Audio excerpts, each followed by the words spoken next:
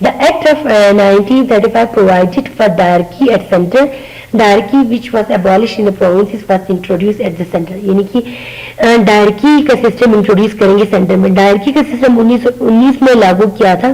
ڈائرکی کا مطلب ہے کہ اختیارات کو ڈیوائڈ کرنا دو حصوں میں, ایک ان کی لوگوں کے منتخب نمائندے اور دوسرا برطانوی گورنمنٹ کے اپنے ہاتھ میں رکھنا, ان کی گورنر جنرل ہو یا مرکز میں گورنر جنرل, صوبوں میں لیفٹیننٹ گورنر, کچھ اپنے اختیارات اپنے جو پسندیدہ لوگوں کے پاس رکھنا اور کچھ لوگوں کے منتخب نمائندوں کو دینا. ان کی دو قسم کے اختیارات ایک جگہ پر, اس کو کہتے ہیں ڈائرکی سسٹم یا دو عملی کا نظام.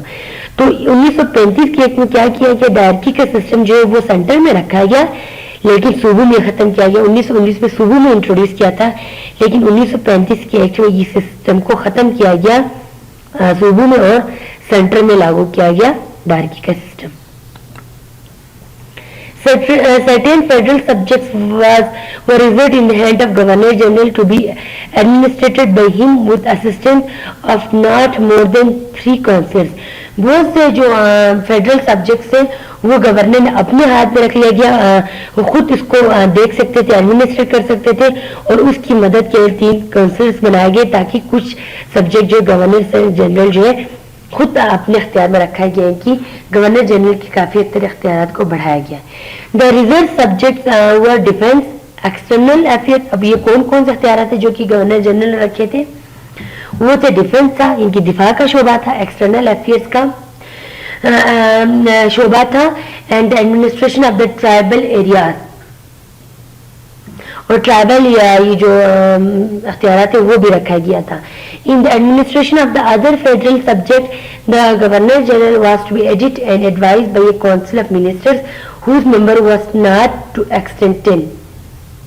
اور باقی جو ہے فیڈرل سبجیکٹ کے اختیارات کے لیے the governor general was to aided and advises by a council of ministers, تو باقی ان کے لیے گورنر جنرل کے لیے کونسل آف منسٹرز ہوں گے اور اس کی تعداد جو ہے 10 سے زیادہ نہیں ہوں گے. باقی فیڈرل سبجیکٹ کے اختیارات کو چلانے کے لیے کونسل آف منسٹر کے تھرو جو ہے گورنر جنرل اختیارات کا استعمال کر سکیں گے.